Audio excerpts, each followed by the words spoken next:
On va revenir à ce mouvement donc national des Gilets jaunes qui symbolise donc l'éclatement de la colère et du ras-le-bol d'une partie des Français. François Asselineau, vous l'aviez vu venir ce mouvement de colère ? Oui, alors je ne l'avais pas vu venir là, spontanément. Vous pensiez qu'une telle ampleur était possible ou vous avez été le premier étonné ? Non, je ne suis pas le premier étonné, j'ai toujours pensé. D'ailleurs, j'ai créé un mouvement politique, vous l'avez aimablement rappelé, voilà bientôt 12 ans, pour expliquer aux Français que de toute façon, l'affaire va exploser.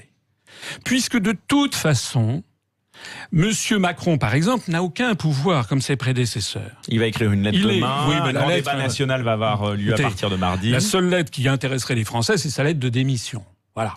Bon, et il va encore nous faire un truc. Si vous voulez, 90% des gens ne vont pas lire ça. C'est de l'enfumage et du pipotage. C'est comme ses vœux. Les vœux où il a osé parler de vérité, de vérité et d'espoir. Non. Le problème de Macron, si vous voulez, c'est qu'il est un peu comme un acteur de théâtre, mettons un grand acteur comme Michel Bouquet, par exemple, sauf qu'il n'a pas le talent de Michel Bouquet. Michel Bouquet jouant l'avare à la Comédie Française. Et puis le public en a marre de cette pièce et voudrait que Michel Bouquet récite autre chose, mais il ne peut pas changer le texte. Le problème de Macron, c'est qu'il ne peut pas changer des politiques qui sont décidées depuis belle lurette par les traités européens, par la Commission européenne à Bruxelles, par la Banque centrale européenne à Francfort et par l'OTAN depuis Washington. Et donc, lui, Macron, comme d'ailleurs toute la sphère politique française, c'est pour ça qu'elle est complètement déconsidérée, au lieu d'appliquer la Constitution qui dit que, c'est l'article 2 de la Constitution, le principe de la République, c'est des gouvernements du peuple, par le peuple, pour le peuple, c'est-à-dire que normalement un président de la République devrait, en conscience, en bonne foi, être le père de la nation, se dire qu'est-ce que veut vraiment le peuple français. C'est pas du tout ça qu'ils ont à l'esprit. Toute la classe politique se pose comme question, quelle manipulation vais-je pouvoir trouver ? Quelle manœuvre d'intimidation, quelle opération de com est-ce que je vais pouvoir trouver pour imposer au peuple français une politique qui est contraire à ses intérêts et dont il ne veut pas. Nicolas Vidal. Parlons de souveraineté, François Asselineau, c'est un sujet qui vous tient à cœur. On voit de plus en plus depuis quelques semaines que dans le mouvement des Gilets jaunes, il commence à s'afficher le Frexit. Voilà. Première question, est-ce que vous avez vu, vous, ce lien qui allait apparaître effectivement chez les Gilets jaunes, cette demande de reprise en main de souveraineté? Est-ce que vous l'avez venir? Est-ce que ça vous paraît logique? Et deuxième question, on élargit concernant les européennes. Est-ce que vous pensez qu'il est intéressant, qu'il est pertinent pour le mouvement des Gilets jaunes de présenter une liste aux européennes en mai prochain? Est-ce que ça vous semble valable Alors, sachant qu'ils ne veulent pas être représentés officiellement. Alors, c'est cette question de la souveraineté et des Gilets jaunes, parce que je pense que c'est un axe central. Alors, s'agissant de la souveraineté, je crois que tout le monde sera d'accord sur le fait que, même mes pires adversaires ne peuvent pas reconnaître que je n'ai pas vu l'affaire venir. Pourquoi ça? C'est pas que je suis un devin.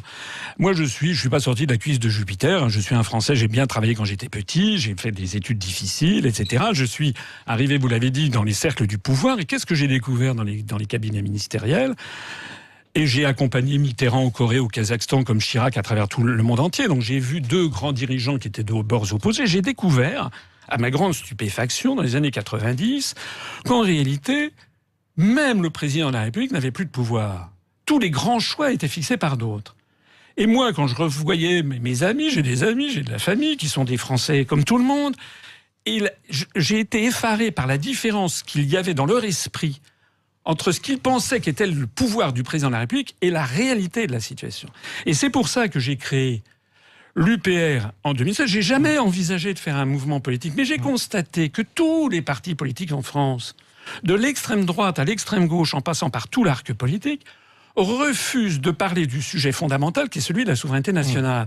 Et j'insiste sur le fait que le Front National, contrairement à une légende entretenue, maintenant la légende d'ailleurs est enterrée, puisque M. Mariani a rallié le Front National en disant qu'il ralliait le Front National parce que Mme Le Pen avait bien confirmé qu'elle ne sortirait jamais de l'UE.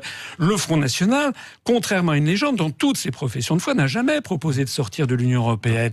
Et M. Chevènement ou M. Mélenchon, à l'autre bout de l'échiquier, non plus.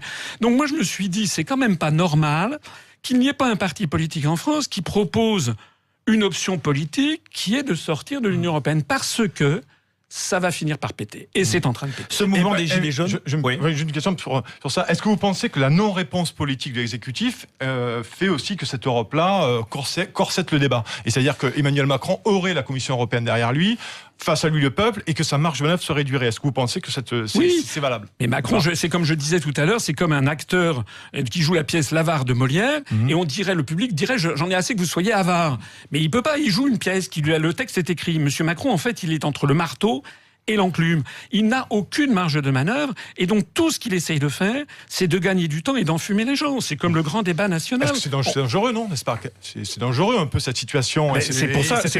Comment vous voyez l'évolution de ce mouvement? On parle ce mouvement, beaucoup d'un regain de mobilisation hier. Surtout quand on va aller vers les beaux jours. Alors moi, je voudrais dire déjà plusieurs choses.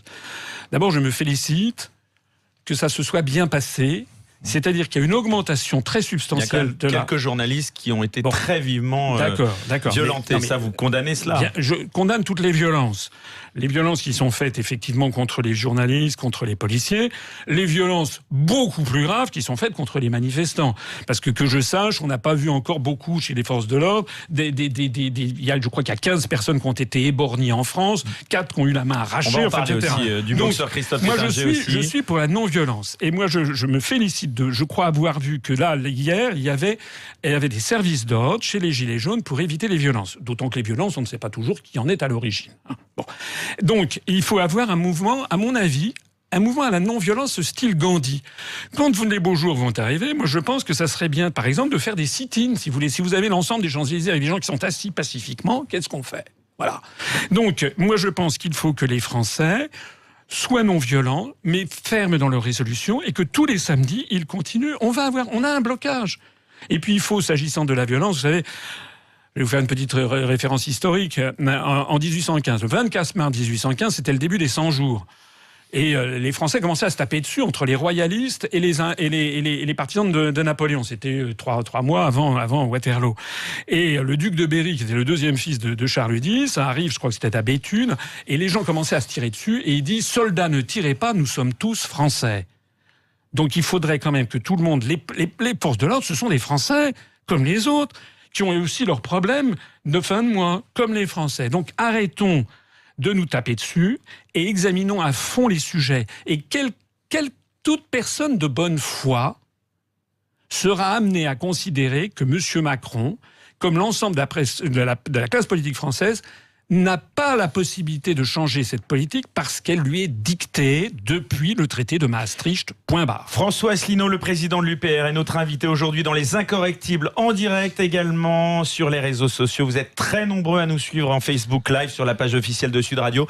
Restez avec nous, on se retrouve dans un instant. On continuera de parler évidemment de cette actualité de Gilets jaunes et on vous demandera notamment de réagir aux récents propos de Luc Ferry qui ne partage pas, mais alors pas du tout, votre opinion. François Asselineau dans Les Incorrectibles, ça se poursuit dans un petit instant. À tout de suite.